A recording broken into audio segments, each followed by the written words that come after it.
All right, I'm here to talk about how switching to a single-payer healthcare system, similar to that of Canada, UK, Sweden, France, and Italy, would benefit the United States economically rather than the present system we have, which is what is going off of what Charlie has mentioned before.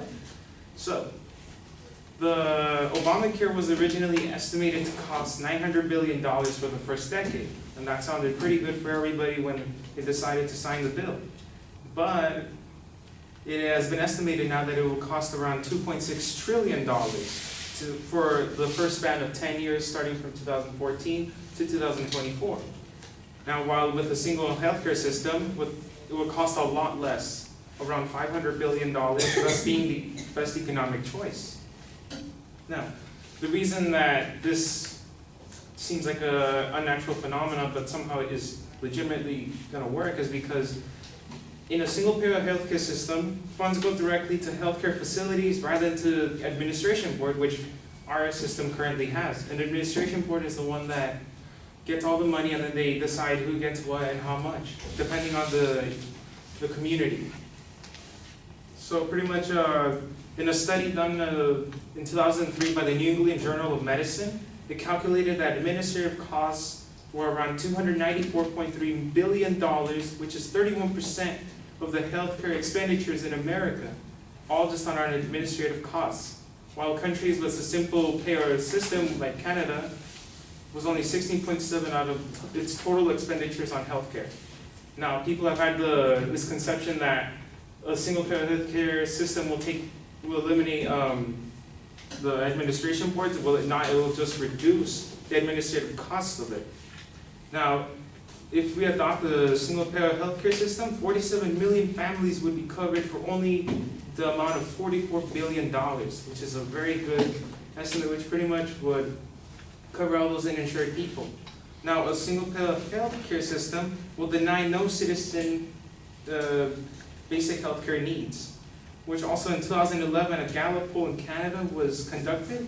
57% of people were content with their healthcare system, while in the US, when they had the census, it was only about 25%. So pretty much, this system would also improve the ability to monitor the quality of the care delivered by physicians, because physicians would no longer have to choose what procedures to give a person based on their economic situation, but rather on the best choices for the patient. There would be NHI funding for capital expenditures based on the community, which is a capital expenditure is when you buy like an MRI scanner or heavy equipment for x-rays, where pretty much is to make sure that there's no over-concentration of technology in just one facility, which is pretty much creating a monopoly, which is what today's society does, where there's hospitals that have high-end technology and there's other ones that barely even have x-rays. So this would make sure that that does not happen. And then there's also the fact that the only problems that may be addressed by this, which is probably what my opponent will do soon, is that doctors' incomes would change a little. Then that really doesn't matter because they still get paid. There's different options for them to get paid through, which pretty much they can choose to be paid 3 different ways, which is having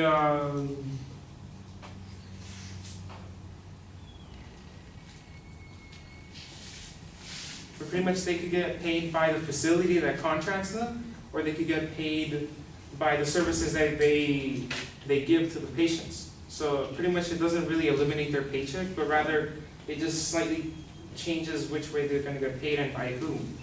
Which the NHI will still provide them for their paychecks if they decide to work for the government. So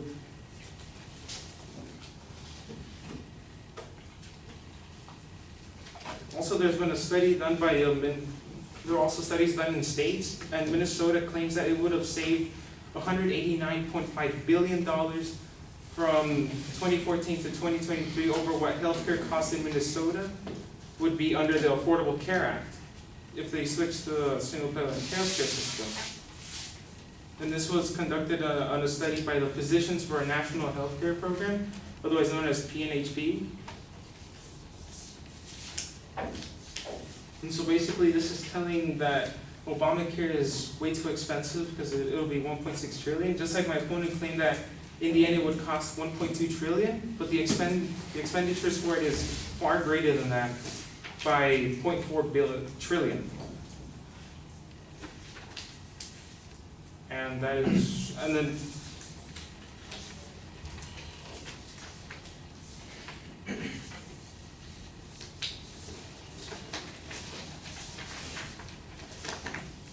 what I also want to address here is that the quality of healthcare will not diminish because of the expenditures that are brought up from right here, but rather because there will be more physicians required, so there are going to be more jobs, and it will stimulate the economy in a beneficial way towards the U.S., just as how it has benefited other countries, such as Canada, UK, Sweden, France, and Italy. And pretty much on the waiting list as well, there's waiting lists everywhere, so pretty much there really is no point. It's irrelevant to say that waiting lists will be non-existent. So as long as everyone is covered, they might as well stay there, and pretty much the only hope that people can have is that they get attended to much quicker, and they will because there will be new facilities created under the single-payer healthcare system, and that'll reduce the amount of people in the waiting list. And that is all. Thank you.